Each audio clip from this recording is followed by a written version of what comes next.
Good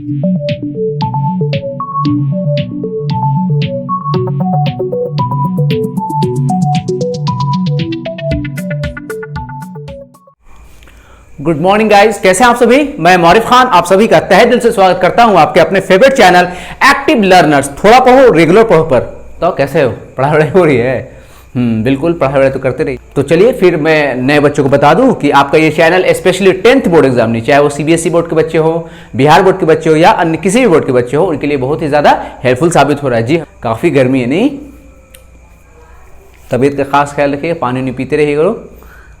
तो फिर जाइए जल्दी से कॉपी कलम ले लीजिएगा, एक बोतल पानी रख लीजिए और थोड़ा सा मोबाइल को दूरी पे एडजस्ट कर लीजिएगा। फिर आज हम लोग बहुत ही मजेदार सेशन शुरू करने वाले हैं, क्योंकि हम लोग एकदम बिल्कुल नए तरीके से पढ़ रहे हैं। ओके, एक एक बात को, क्योंकि क्वेश्चन का पैटर्न भी बदल रहा है। हमें सिर्फ 10th लेवल की तैयारी थोड़ी करनी है, हमें आगे भी तो सोचना है। तो मैं उसी हिसाब से सिलेबस से होते हुए थोड़ा सा आपको ऊपर के लेवल का ही बताते रह रहा हूं। ओके, और अभी तो स्टार्टिंग, तो जी तोड़ मेहनत कीजिए, उसका फायदा आपको जरूर आगे चलकर मिलने वाला है। ओके बच्चों, तो फिर आइए इस सेशन को भी धमाकेदार बनाते हैं, ज्यादा से ज्यादा बच्चों को जोड़ते हैं। आज हम लोग पार्ट 4 बायोलॉजी में न्यूट्रिशन इन एनिमल्स पढ़ने वाले। Okay, on the basis of mode of nutrition there are 2 types of organisms, one is autotrophs and the second is heterotrophs. Okay guys, बहुत ध्यान से बोर्ड की तरफ देखिए। Okay, this is the gist of nutrition in animals. अगर आप इसको समझ जाते हैं तो बहुत आसानी के साथ आगे आने वाले टॉपिक्स को समझ जाएंगे। Okay, as we know that animals are heterotrophs, that means they are directly or indirectly depends upon plants or their products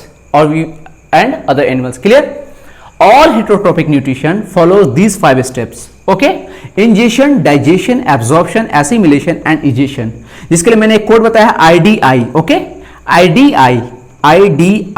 Okay, clear? Ingestion मतलब क्या होता है? Taking food into the body. जो हम लोग खाना खा रहे हैं उसको क्या बोलेंगे? इंजेशन। और खाना खाने के बाद जब कंप्लेक्स फूड मटेरियल्स या कंप्लेक्स फूड मॉलिक्यूल्स जो कि इनसॉल्युबल फॉर्म में होता है, वो जब ब्रेक डाउन होता है, कन्वर्ट होता है with the help of different types of enzymes into simpler और soluble form, that is known as digestion. Clear? Absorption मतलब डाइजेस्टेड फूड का पास करना फ्रॉम स्मॉल इंटेस्टाइन। ओके, जहां से पूरा ब्लड स्ट्रीम भी आ रहा है। ओके, और एसिमिलेशन का मतलब जो एब्जॉर्ब फूड हो गया है, हमारे टिश्यूज ने एब्जॉर्ब कर लिया है, उससे क्या होगा? एनर्जी को निकालना, जिसकी मदद से क्या होता है? ग्रोथ हो रहा है, रिपेयर हो रहा है, और भी ढेर सारे जितने भी मेटाबॉलिक फंक्शंस हो रहे हैं वो सारे के सारे एसिमिलेशन में आ जाएंगे। ओके, और लास्ट में जो अनडाइजेस्टेड फूड बच गया है वो सारा का सारा रिमूवल किया जाता है, इजेशन। ओके, और इसी पे आपका पूरा का पूरा न्यूट्रिशन इन एनिमल्स है। I hope you all are getting my points. Clear? Now proceed to the next topic. Okay, as we all know that unicellular organism as well as multicellular organism like human beings and all the animals take their food by the process of holozoic nutrition. Okay, तो हम लोग का जो आज का focus रहेगा ज्यादातर किस पे रहेगा? holozoic nutrition। बिकॉज तो गाइज अभी हम लोगों ने समझा कि न्यूट्रिशन इन एनिमल्स जो होता है वो 5 स्टेप्स को फॉलो करता है। ओके, IDI यानी इंजेशन, डाइजेशन, एब्जॉर्प्शन, एसिमिलेशन और इजेशन। ओके, जितने भी एनिमल्स हैं, ओके, चाहे वो यूनिसेलुलर हो चाहे वो मल्टी सेलुलर, सारे के सारे उस 5 स्टेप्स को फॉलो करेंगे। तो ह्यूमन डाइजेस्टिव सिस्टम को समझने से पहले या फिर न्यूट्रिशन इन ह्यूमन बींग्स को समझने से पहले हमें यूनिसेलुलर ऑर्गेनिजम्स के न्यूट्रिशन को समझना बहुत जरूरी है, क्योंकि अब क्वेश्चंस के पैटर्न बदल रहे हैं। अब न्यूट्रिशन इन अमीबा या फिर यूनिसेलुलर ऑर्गेनिजम्स के बारे में पूछा जा रहा है। कभी कभी क्वेश्चन इस तरह से आता है कि what are the 5 stages of nutrition, या फिर क्वेश्चन इस तरह से पूछ सकता है कि with the help of a diagram show different stages of nutrition in amoeba. तो please listen carefully, the most important thing is, मैं बार बार कहता हूं कि आप लोग अभी खुद से ड्राइंग कीजिए, खुद से डायग्राम बनाए, स्पेशली इन बायोलॉजी। से आपकी कंसेप्ट क्लैरिटी बेहतर होगी। और first we have to understand what is amoeba. Amoeba is a unicellular organism. Unicellular organism का मतलब क्या होता है? सच टाइप ऑफ ऑर्गेनिज्म जिसका होल बॉडी, पूरा का बॉडी सिर्फ और सिर्फ एक सेल से मिलकर बना। और जितने भी मेटाबॉलिक प्रोसेस होंगे ये सारे का सारा यही एक आपको सेल करेगा। क्लियर? इसलिए हम लोग कह सकते हैं कि amoeba is a unicellular organism. हम लोग कह सकते हैं कि ये देखिए, ये जो लाइन मैंने लिखी है, this is most important because कितने एग्जाम में ये पूछ चुका है, what is the mode of nutrition in amoeba? तो होलोजोइक। क्लियर? उसके बाद एक और क्वेश्चन पूछता है कि प्रोसेस ऑफ ऑब्टेनिंग फूड, यानी कि किस प्रोसेस से खाना ऑब्टेन करता है amoeba? That is known as phagocytosis. Clear? आप कहीं भी फैगो वर्ड देखें तो समझ जाए कि जो फूड का इंटेक हो रहा है वो सॉलिड फॉर्म में। क्लियर? और पीनो वर्ड आ जाए, पिनोसाइटोसिस, तो समझ जाए लिक्विड फॉर्म में। ओके बच्चों, let's understand the different steps of nutrition in amoeba. Clear? Amoeba is a separate unicellular organism. जब ये खाने को देखता है या फिर फूड को आसपास देखता है तो ये क्या करता है? उसकी तरफ मूव करेगा और अपने सेल मेम्ब्रेन को कहीं से भी ओके वो अंदर की तरफ श्रिंक करता है और इस तरह के एक स्ट्रक्चर बना लेता है। क्लियर बच्चों? यहां देखिए ध्यान से, ऐसा स्ट्रक्चर, खाना यहां आ गया। अब धीरे धीरे क्या करेगा, उसको होल कवर्ड कर लेगा और ये पूरा का पूरा आपको फूड उसके अंदर यानी साइटोप्लाज्म में चला गया। तो so this is called ingestion यानी taking a food and after that digestion takes place. Digestion में क्या हो रहा है आप देखिए, ये पूरा पूरा फूड पार्टिकल एक फूड वैक्यूल में कवर हो जाता है और फिर इसके ऊपर एंजाइम्स अपनी एक्टिविटी करने शुरू कर देते हैं, जिसकी वजह से डाइजेशन होता है और ये इनसॉल्युबल या फिर complex food particle is broken down into simpler form. देखिए in the third stage that is called absorption. यहाँ देखिए ये सारा का सारा आपका फूड पार्टिकल जो कि कॉम्प्लेक्स फॉर्म में था, इनसॉल्युबल फॉर्म में था, एंजाइम्स की एक्टिविटी की वजह से ब्रेक डाउन हो गया और ये देखिए सॉल्युबल फॉर्म में हो गया और सारा, ठीक है, that is called absorption. After absorption देखिए खाना सारा का सारा क्या हो गया, मिल गया। और देखिए जब खाना मिला है तो एसिमिलेशन के टाइम इसका ग्रोथ देखिए, इसकी साइज बढ़ गई है ना बच्चों, that is known as assimilation. और जब एसिमिलेशन हो जाता है तो कुछ वेस्ट प्रोडक्ट पर, और जब एसिमिलेशन हो जाता है तो कुछ जो भी वेस्ट प्रोडक्ट है या अनडाइजेस्टेड फूड है वो कहीं से भी, अमीबा का जो सेल मेम्ब्रेन है ना बच्चों, वो कहीं से भी ब्रेक कर जाएगा और सारा का सारा अनडाइजेस्टेड फूड निकल जाएगा। Notice one main point is that amoeba has no specific organ like mouth, clear, to intake the food या फॉर इंजेशन। क्लियर? तो अब बात करते हैं हम लोग अपने भूख की, ओके, कि हम लोग जब खाना खाते हैं तो उसके बाद क्या प्रोसेस होता है, कैसे होता है। तो चलिए अब हम लोग समझते हैं अपने बारे में कि हम लोग का जो डाइजेस्टिव सिस्टम है वो किस किस ऑर्गन से मिलकर बना हुआ है और कैसे कैसे परफॉर्म होता है। खाने में तो हम लोग खाना खा रहे हैं, न्यूट्रिशन ले रहे हैं in the form of carbohydrate, proteins, vitamin, minerals, ठीक है। आखिर अंदर में क्या ऐसा प्रोसेस हो रहा है जिसकी मदद से हम लोग को एनर्जी मिल रही है। प्रोटीन खाते हैं उससे अलग एनर्जी मिल जाती है, कार्बोहाइड्रेट खाते हैं उससे अलग एनर्जी मिलती है, फैट खाते हैं उससे अलग एनर्जी मिलती है। यानी कि जो भी न्यूट्रिएंट ले रहे हैं डिफरेंट फॉर्म्स में, उससे किस तरह से एनर्जी का यूटिलाइजेशन हो रहा है। That means what is the whole process which includes digestive system. आइए समझते हैं कि हमारा जो ह्यूमन डाइजेस्टिव सिस्टम है वो किन किन ऑर्गन से मिलकर बना हुआ है, ठीक है। जो हम लोग का बच्चों पूरा का पूरा डाइजेस्टिव सिस्टम है ना, डिफरेंट डिफरेंट ऑर्गन से मिलकर बना है। If you want to divide whole digestive system of human beings we can divide into two parts, simple. The first is elementary canal, जिसको हम लोग गट भी बोलेंगे या जीआईटी बोलेंगे, गैस्ट्रो इंटेस्टिनल ट्रैक्ट। क्लियर? पहला क्या है, एलिमेंट्री कैनाल। आप लोग एलिमेंट्री का स्पेलिंग जरूर से देख लीजिएगा, बच्चे AIL लिख देते हैं, अक्सर ऐसा होता है, ठीक है। तो ये कोई बड़ा इशू नहीं है, लेकिन हाँ ख्याल रखना है। और दूसरा क्या होगा, इससे रिलेटेड कुछ ग्लैंड्स होते हैं, एसेसरी ग्लैंड जिसे बोलेंगे। आइए सेपरेट सेपरेट सबको समझते हैं कि एलिमेंट्री कैनाल में आखिर होता क्या है, इसमें कौन कौन से ऑर्गन आएंगे, इसका क्या फायदा होगा, किस तरह से ये मदद करता है, यानी डिफरेंट टाइप्स के हम लोग एस्पेक्ट्स पे गौर करेंगे। क्लियर? और एसेसरी ऑर्गन्स या एसेसरी ग्लैंड्स का क्या काम है, ठीक है। आप पहले तो ये समझ लीजिए alimentary canal starts from mouth ends into anus. Clear? Alimentary canal में कौन कौन से ऑर्गन आएंगे आपको फर्स्ट में याद रखिएगा, माउथ, ठीक है। उसके बाद अंदर से नली जाती है जिसको हम लोग बोलते हैं फूड पाइप या ओएसोफेगस। क्लियर?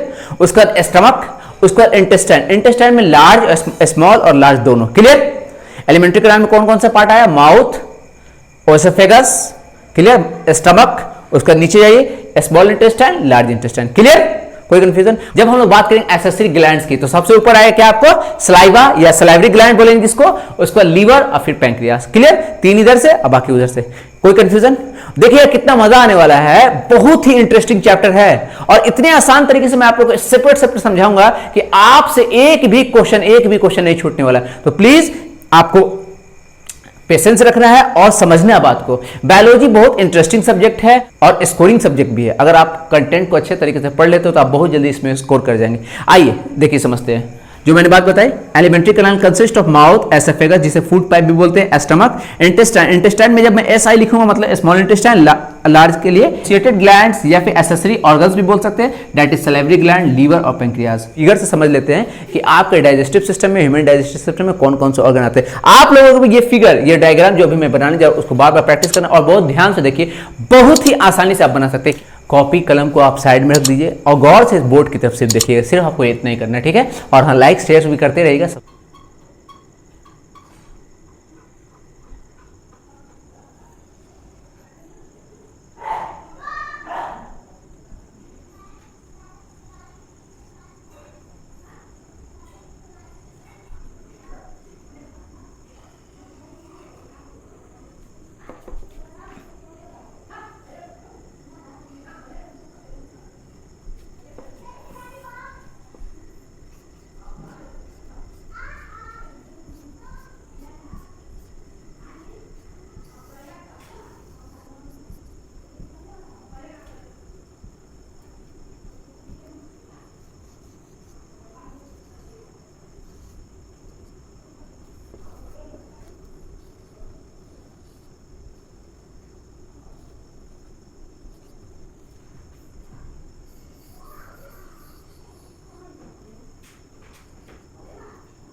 तो बच्चों आप लोगों ने ध्यान से देखा, बिल्कुल आपको इसी तरह बनाना है, ये ज्यादा टफ नहीं है, बहुत ही इजी है। हाँ कोशिश करनी है, शुरुआत में आपको टफ लग सकता है, लेकिन आप जब प्रैक्टिस करेंगे तो ये बहुत आसान हो जाएगा। क्लियर बच्चों? आइए अब इसके ऑर्गन्स को समझते हैं। दिस इज सैलिवरी ग्लैंड, और ये दो जो यहाँ स्ट्रक्चर दिखाया, this is also salivary gland. Any problem? और ये क्या है आपका? This is mouth. मैंने अभी क्या बताया था, माउथ से शुरू होगा। Clear? Salivary gland is accessory या एसोसिएटेड ऑर्गन या ग्लैंड। क्लियर? और ये जो आ रहा है, ये वाला हिस्सा, ये यहाँ तक, यहाँ देखिए, यहाँ that is called as pharynx. क्या बोलेंगे बच्चों? फेरिंग्स। सबके बारे में बताऊंगा, थोड़ा सा वेट कीजिए। This is pharynx and after pharynx this is oesophagus. Clear? And this is stomach. Stomach. This is liver. एकदम आपको ये भी इसी तरह एकदम क्लियर बनाना है। क्लियर बच्चों? जरूर से आप एक बार प्रैक्टिस करिए, इससे आपको एक आइडिया हो जाएगा कि कौन से ऑर्गन कहां सिचुएटेड है। Clear? This is leaf like pancreas. Okay, ये देखिए इंटर अंदर में जो बना हुआ, जो काफी क्वाइल्ड है, this is a small intestine and this is large intestine. Clear? And this portion which is associated with large intestine is known as cecum. What is cecum? And there a tail like structure or finger like structure, ठीक है, this is called as appendix या vermiform appendix. This is a vestigial organ in a human body. Clear? यहाँ तक किसी को problem? This is rectum and that is anus. कोई problem? और देखिए दिस इज द एलिमेंट्री कनाल या फिर human digestive system. Okay, with elementary kanal with their associated glands. कैसी लग रही क्लास? ठीक है, थोड़ा लाइक एंड शेयर भी करते रहेगा। चलिए आई समझते हैं। We can see that elementary canal is a tube like structure. Tube की तरह है ना, पूरा पाइप जा रहा है विथ वेरिएबल डायमीटर। जी हाँ बिल्कुल, कहीं पे आपका डायमीटर बहुत कम है, कहीं पे ज्यादा है। ठीक है, जब हम बात करते हैं आपको लार्ज इंटेस्टाइन के, तो वहां डायमीटर ज्यादा लग रहा है, यहाँ कम लग रहा है, फिर यहाँ और कम हो रहा है, तो ये वेरिएबल डायमीटर है। ठीक है, स्टार्ट कहां से हो रहा है? माउथ से। ये बार बार क्वेश्चन पूछ चुका है कि स्टार्ट कहां से होता है, एंड कहां होता है। माउथ से स्टार्ट होगा और एनएस पे खत्म होगा। इसकी लंबाई कितनी हो सकती है? 6 से 9 मीटर रेंज होता है। मैं बताऊंगा क्यों ऐसा होता है। उसके बाद जितने भी डक्ट्स हैं, चाहे वो सैलिवरी ग्लैंड से हो, चाहे वो लीवर हो, चाहे इसके जो डक्ट है, वो सारे के सारे किस में आके मिलेंगे आपको? सारा का सारा आपको एलिमेंट्री कनाल में आके पोर आउट होता है। क्लियर? जो कि हेल्प करता है डाइजेशन में। मजा आ रहा है?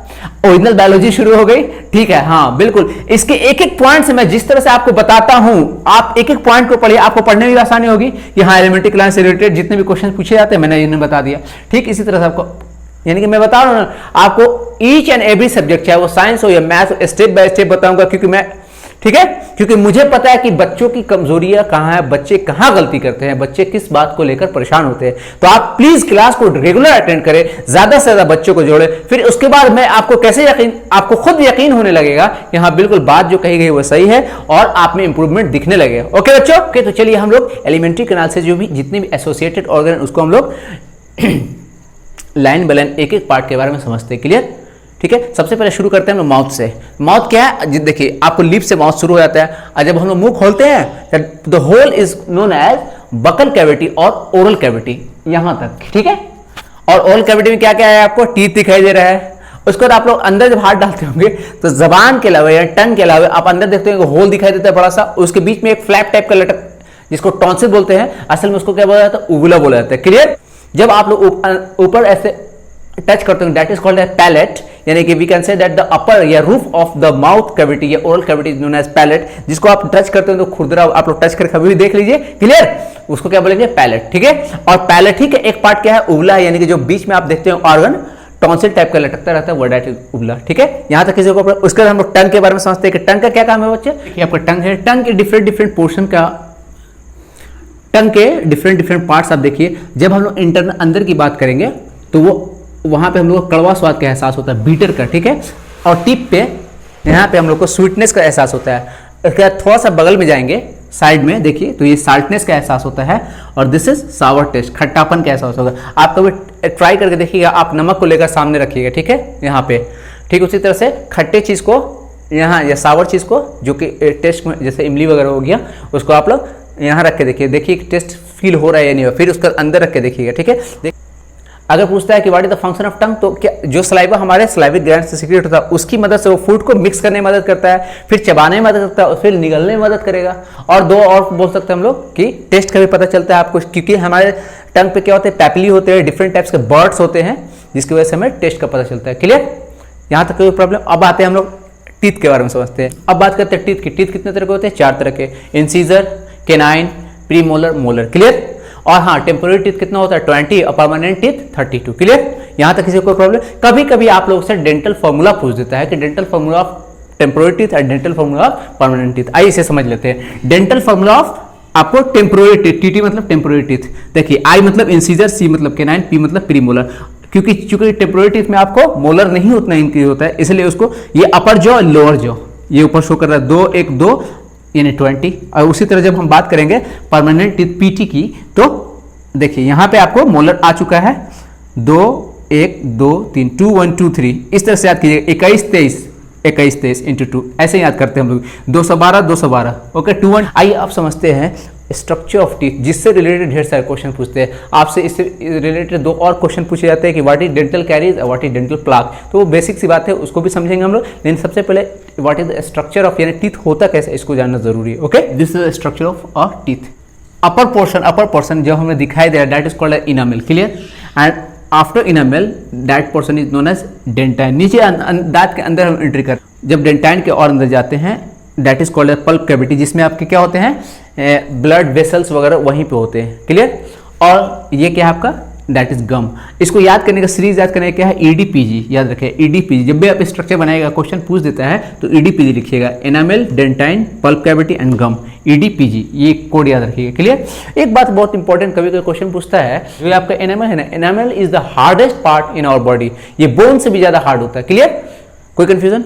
अब आते हैं हम लोग नेक्स्ट पार्ट। ओके बच्चों, नेक्स्ट पार्ट क्या है, फायरिंग्स। नमस्ते। देखिए ये जो है ना, ये जब आप रेस्पिरेटरी सिस्टम पढ़ेंगे तो और क्लियर समझेंगे। यहाँ जो आपका नेजल कैविटी होता है, नाक वाला पोर्शन होता है, वहां से जाने के बाद ये वाला पोर्शन आगे चल के 2 पार्ट में डिवाइड हो जाता है। एक आपका रेस्पिरेटरी सिस्टम में कन्वर्ट हो जाता है, ये वाला, और उसके पीछे से, रेस्पिरेटरी सिस्टम के पीछे से आपको एसोफेगस चला जाता है। तो बटने से पहले, डिवाइड होने से पहले वाला पोर्शन क्या कहलाता है, फायरिंग्स। क्लियर, बस ये समझता है। तो वी कैन से दैट के part of throat and oesophagus, clear, is known as pharynx. Clear, कोई कंफ्यूजन? इसके बारे में अभी यहाँ नहीं पढ़ना, हम लोग जब रेस्पिरेटरी सिस्टम पढ़ेंगे तो उसमें डिटेल पढ़ेंगे। आइए अब नेक्स्ट पार्ट एसोफेगस के ऊपर आते हैं। इससे रिलेटेड सिर्फ और सिर्फ 2 सवाल पूछे जाते हैं कि डाइजेशन कहाँ नहीं होता है और पेरिस्टाल्टिक मूवमेंट क्या है। तो पहले समझते हैं, जैसे देखिए आप जब खाना खाते हैं, फूड कैंटिक हो गया, उसको आप लोग स्लाइटली उसको डाइजेस्टेड करना शुरू कर दिए with the help of teeth and saliva. जब उसको हम लोग अच्छा चबा लिए तो उसके बाद हम लोग ऐसे करते हैं, ये धक्का देते हैं, ढकेलते हैं, तो वो क्या कहते हैं, स्वैलेट जब होता है तो वो विद द हेल्प ऑफ ओएसोफेगस कहाँ चला जाता है, धीरे धीरे धीरे स्लाइड आपको स्टमक में। तो होता क्या है, ये आपका पूरा एसोफेगस है ना, उसके जो वाल्स होते हैं बहुत ही ज्यादा कॉन्ट्रेक्टाइल होते हैं, उसके जो मसल्स होते हैं बहुत आसानी से फैल भी जाते हैं और फिर सिकुड़ भी जाते हैं, और है ना। और इसी के हेल्प से क्या होता है, खाना धीरे धीरे धीरे धीरे धीरे धीरे स्टमक की तरफ पहुंचता है। Clear. Define contraction and expansion movement of walls of oesophagus is known as peristaltic movement। आइए देखिए क्या होता है, जैसे फूड आ रहा है ना, ठीक है, ठीक है, देखिए मान लिया आपने फूड इंटेक किया, ये अनडाइजेस्टेड फूड है, आपको आ रहा है, तो ये जब आएगा तो इसके वाल पे क्या करेगा, धक्का देगा, तो ये क्या करेगा, थोड़ा सा हल्का सा आपको कॉन्ट्रैक्ट एक्सपेंस कर जाएगा। क्लियर। और फिर क्या करेगा, इसको धक्का देगा, पुश करेगा, और पुश करने के बाद ये खाना फिर क्या होगा, आगे बढ़ेगा।